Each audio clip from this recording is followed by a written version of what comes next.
Hello friends, Rajans classes में आपका स्वागत है। राजस्थान जीके में आज हम चर्चा करने वाले हैं अर्नोर अजय राज के बारे में। चौहान वंशों के शासक चल रहे हैं और हम चर्चा कर रहे हैं आज अजय राज चौहान के बारे में। ठीक है, अजय राज चौहान के बारे में हम चर्चा करने वाले हैं। और इसका जो शासनकाल था अजय चौहान का शासनकाल, तो इसका शासनकाल था अजय राज का 1113 ईस्वी से 1133 ईस्वी। ठीक है, 1113 ईस्वी से 1133 ईस्वी तक किसने शासन किया? ठीक है, किसने? अजय राज चौहान ने। ये पृथ्वीराज चौहान प्रथम का पुत्र था। पृथ्वीराज चौहान का ये उत्तराधिकारी था। पृथ्वीराज चौहान प्रथम का ये उत्तराधिकारी था। ठीक है,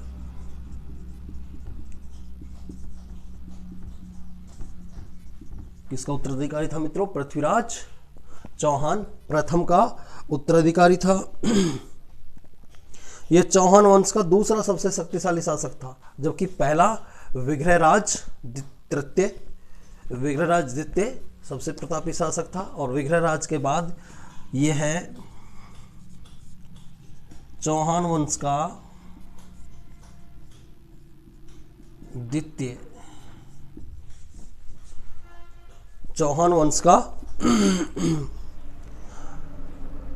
द्वितीय प्रतापी शासक था।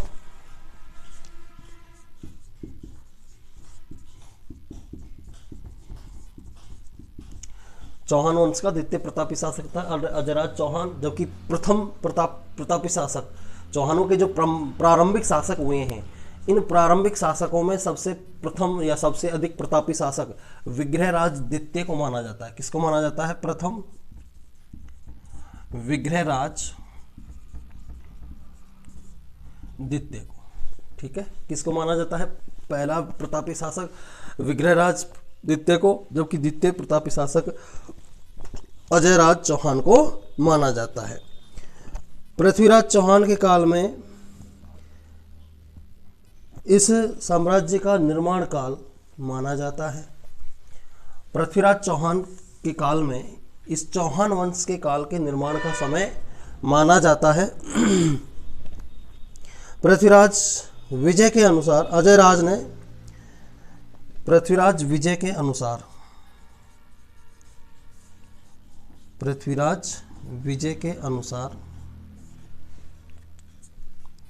ये किसने लिखी है? जायनक ने लिखी है पृथ्वीराज विजय। और इस पृथ्वीराज विजय नामक पुस्तक के अनुसार अजयराज चौहान ने 1113 ईस्वी में 1113 ईस्वी में अजमेरू 1113 ईस्वी में अजमेरू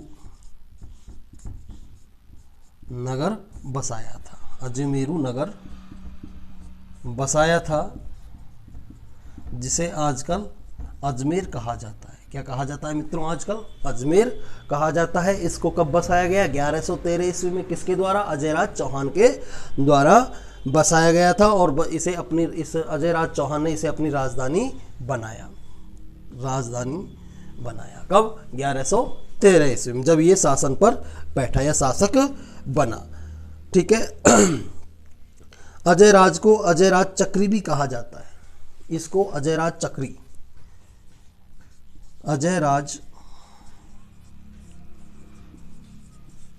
भी कहा जाता है। ठीक है, अजयराज चौहान को अजयराज चक्री भी कहा जाता है। क्यों कहा जाता है इसे अजयराज चक्री? क्योंकि इसने चक्र की तरह दूर दूर तक बिखरे हुए अपने शत्रुओं का नाश किया था। क्योंकि अजयराज चौहान ने दूर दूर तक चक्र की तरह फैले हुए अपने शत्रुओं को खत्म किया था, इसलिए इसे अजयराज चक्री भी कहा जाता है। ठीक है।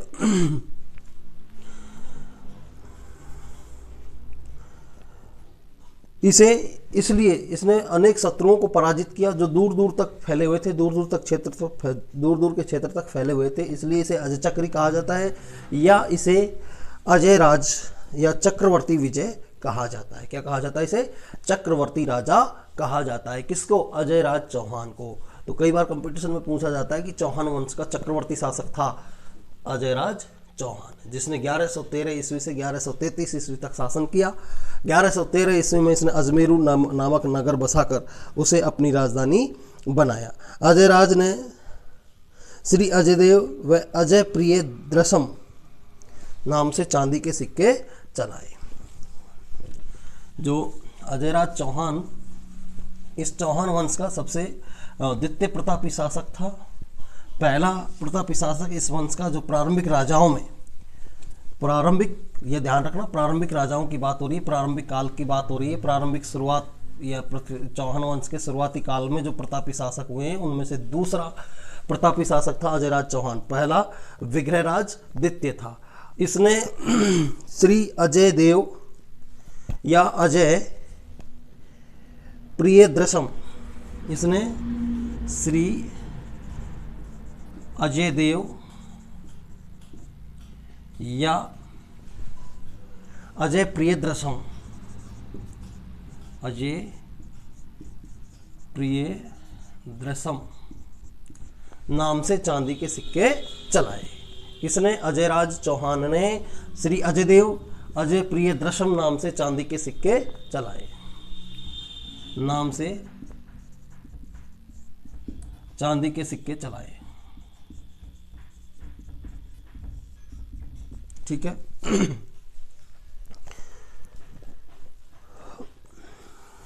इन सिक्कों पर इनकी रानी सोमलवती या सोमलेखा का नाम भी अंकित है। इन सिक्कों पर इनके अलावा श्री अजयदेव या अजय प्रिय द्रसम के अलावा इनकी जो पत्नी थी सोमलवती, या कहीं कहीं इसका उल्लेख सोमलेखा भी मिलता है। क्या मिलता है मित्रों? सोमलेखा भी मिलता है। इसका नाम भी अंकित था। अजयराज चौहान के द्वारा जो सिक्के चलाए गए थे, ये सिक्के श्री अजयदेव या अजय प्रिय द्रसम के नाम से चलाए गए। इन सिक्कों पर इन नामों के अलावा सोमलवती या सोमलेखा नाम भी अंकित है। इसने उज्जैन पर आक्रमण कर मालवा के परमार शासक, इसने उज्जैन पर आक्रमण कर मालवा के शासक नरवर्मन को पराजित किया। नरवर्मन को पराजित किया, जो मालवा का शासक था। कहाँ का शासक था ये? मालवा का। मालवा का शासक था और इसे पराजित किया किसने? अजयराज चौहान ने उज्जैन पर आक्रमण करते समय। उसके सेनापति सुल्हाना को बंदी बनाया। इसका एक सेनापति था सुल्हाना, इसको अजयराज के द्वारा बंदी बनाया गया। ठीक है, ये इसका क्या था? सेनापति। ठीक है मित्रों। और जब उज्जैन पर इसने आक्रमण किया तो उज्जैन पर आक्रमण करते समय इसने मालवा पर भी आक्रमण किया और नरसिंह वर्मन, मालवा का इस समय शासक था नरवर्मन, इसको पराजित किया। और इसका एक सेनापति था सुल्हाना, जिसको इसने बंदी बना लिया। किसने? अजयराज चौहान ने। ठीक है। इसने अपने जीते जी अर्णोराज को राज्य सौंप दिया। इसका उत्तराधिकारी, अजयराज का उत्तराधिकारी था अर्णोराज। कौन था मित्रों? अर्णोराज था। ठीक है, किसका? अजयराज चौहान का उत्तराधिकारी अर्णोराज था। इसने अपने जीते जी यानी अजयराज ने अपने जीते जी अपना उत्तराधिकारी किसे नियुक्त कर दिया? अर्णोराज को। यानी राजपाट किसको सौंप दिया? अर्णोराज को सौंप दिया था। किसने? अजयराज ने। और राज्य सौंपकर ये पुष्कर के पास तपस्या करने चला गया। राजपाट पूरा अपना पुत्र अर्णोराज को सौंपकर ये पुष्कर चला गया तपस्या करने के लिए। ठीक है, ये था अजयराज चौहान। अजमेर दुर्ग, तारागढ़। अजमेर जो दुर्ग है इसे तारागढ़ भी कहा जाता है। क्या कहा जाता है इसे? तारागढ़। गढ़वीठली भी कहा जाता है। अजमेर के इस दुर्ग को गढ़वीठली या तारागढ़ का किला भी कहा जाता है। इस दुर्ग का जो अजमेर दुर्ग है, अजमेर दुर्ग या तारागढ़, ये तारागढ़ की पहाड़ियों पर बना हुआ है। इसका जो प्राचीन नाम था, इसका प्राचीन नाम क्या था मित्रों? गढ़बीठली, गढ़बीठल। ठीक है, क्या है प्राचीन नाम? गढ़बीठल। अजमेर दुर्ग का प्राचीन नाम गढ़बीठल है या गढ़बीठल या गढ़बीठली, इडली।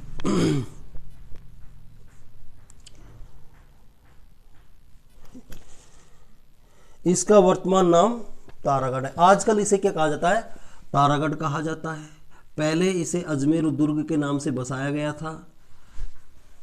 इसका प्राचीन नाम गढ़बीठली था और आजकल यानी वर्तमान में इसे तारागढ़ का किला कहा जाता है, जो तारागढ़ की पहाड़ियों पर स्थित होने के कारण इसका नाम तारागढ़ का किला पड़ा है। इसका नाम मेवाड़ शासक रायमल के बड़े पुत्र पृथ्वीराज सिसोदिया की पत्नी ताराबाई के नाम पर पड़ा है। इसका नाम तारागढ़ यानी कि जो तारागढ़ की पहाड़ी हैं उनका नाम तारा क्यों पड़ा? तारागढ़ क्यों कहा जाता है? मेवाड़ के एक शासक हुए हैं रायमल, रायमल। ठीक है, ये कहाँ के शासक थे मित्रों? मेवाड़ के। कहाँ के शासक थे? मेवाड़ के। इनके एक पुत्र था पृथ्वीराज सिसोदिया, जिसका नाम क्या था? पृथ्वीराज सिसोदिया। क्या था? पृथ्वीराज सिसोदिया। इस पृथ्वीराज सिसोदिया की पत्नी थी जिसका नाम था तारा। क्या नाम था? तारा नाम था, जिसे इतिहास में रूठी रानी भी कहा जाता है। क्या कहा जाता है? रूठी रानी भी कहा जाता है। तो इनकी पृथ्वीराज सिसोदिया की पत्नी थी तारा और इस तारा के नाम से इसका नाम पड़ा है तारागढ़। और इस जो ये पहाड़ी पर बना हुआ है वो इसी के नाम से इसको कहा जाता है तारागढ़ की पहाड़ियां। ठीक है मित्रों, तारागढ़ को अजमेरू दुर्ग या राजस्थान का हृदय, इस दुर्ग को राजस्थान का हृदय, राजस्थान का हृदय, राजपुताने की कुंजी, राजपुताने की कुंजी,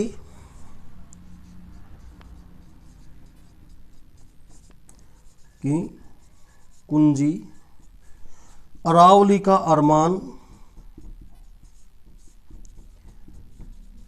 अरमान।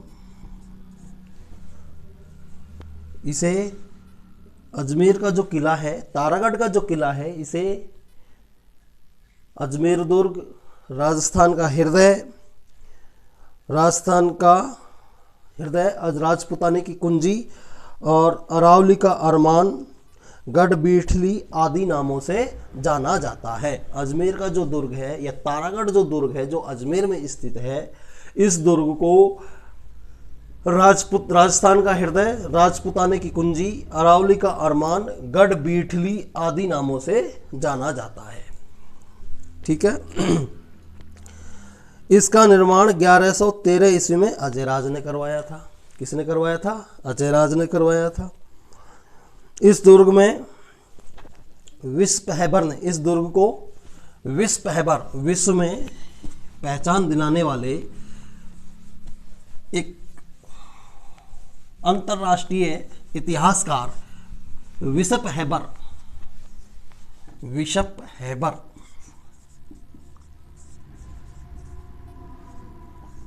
बिशप हैबर ने इस किले को राजस्थान का जिब्राल्टर कहा है। क्या कहा है? राजस्थान का जिब्राल्टर कहा है। कौन से किले को? अजमेर दुर्ग को। कई बार पूछा जा चुका ये क्वेश्चन। तो राजस्थान का जिब्राल्टर कहा जाता है अजमेर दुर्ग को। तारागढ़ को राजस्थान की कुंजी कहा जाता है, तारागढ़ को या अजमेर दुर्ग को। और अरावली का अरमान किसे कहा जाता है? अजमेर दुर्ग को। तो ये इसके बारे में लोग सर्वाधिक स्थानीय आक्रमण भी इसी किले ने सहन किए हैं। अजमेर का जो दुर्ग है इसने सर्वाधिक स्थानीय आक्रमण, यहाँ के स्थानीय आक्रमणों को सबसे अधिक सहन करने वाला दुर्ग भी यही है, अजमेर दुर्ग, जिसका निर्माण अर्णव अजयराज चौहान ने 1113 ईस्वी में किया था। और इसके बारे में इतिहास कहा है कि इसने सबसे अधिक स्थानीय आक्रमणों का सामना किया है। इस दुर्ग में अजमेर का जो दुर्ग है, राजस्थान का हृदय जिसे कहा जाता है, इस दुर्ग में मीरन साहब की दरगाह है। मीरन साहब की दरगाह है। कहाँ? अजमेर दुर्ग में। कहाँ स्थित है मित्रों? अजमेर दुर्ग में। घोड़े की मजार भी यहीं पर स्थित है। और कौन कौन से स्थान हैं? घोड़े की मजार भी इसी दुर्ग में स्थित है। नानाजी झालरा, नानाजी की छतरी, नानाजी की छतरी, झालरा की छतरी, झालरा की छतरी, नानाजी की छतरी, झालरा की छतरी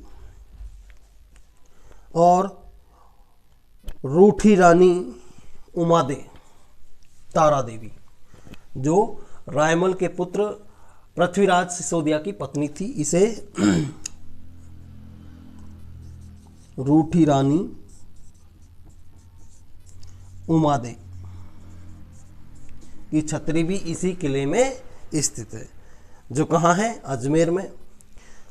ठीक है, ये उमादे की छतरी भी इसी में। पृथ्वीराज स्मारक भी इसी किले में स्थित है।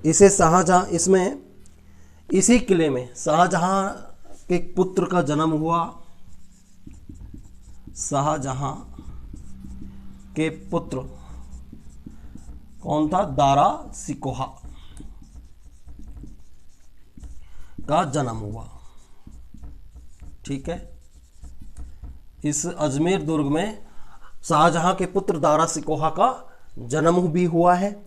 और धौलपुर युद्ध के समय जब औरंगजेब की सेना दारा सिकोहा औरंगजेब की सेना से हार गया था, तो उस धौलपुर के युद्ध में, तो उस युद्ध में परास्त होकर उसने इसी किले में शरण ली थी। किसने? दारा सिकोहा ने इसी किले में शरण ली थी।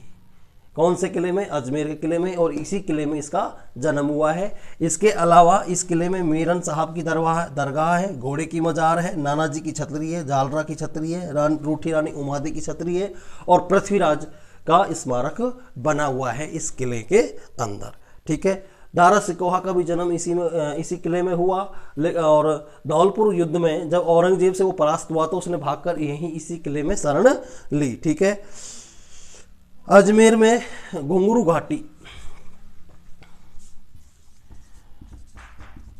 अजमेर में एक घुंगरू घाटी है और इस घुंगरू घाटी में राजस्थान में आरपीएससी का भवन बना हुआ है। किसका भवन बना हुआ है इस घाटी में? आरपीएससी का। आरपीएससी का भवन बना है। कहाँ? अजमेर की घुंगरू घाटी में आरपीएससी का भवन या आरपीएससी का कार्यालय बना हुआ है। इसकी स्थापना 20 अगस्त 1949 को जयपुर में हुई थी। इसकी स्थापना, आरपीएससी की स्थापना कब हुई? 20 अगस्त 1949 को। कब हुई मित्रों? 20 अगस्त 1949 को। कहाँ हुई थी? जयपुर में। ठीक है, जयपुर में इसकी स्थापना हुई 20 अगस्त 1949 को, और इसका कार्यालय कहाँ है? अजमेर की घुंघरू घाटी में। ठीक है, तो आज की इस क्लास में इतना ही। वीडियो को अधिक से अधिक संख्या में आप लाइक कीजिए, शेयर कीजिए और सब्सक्राइब कीजिए।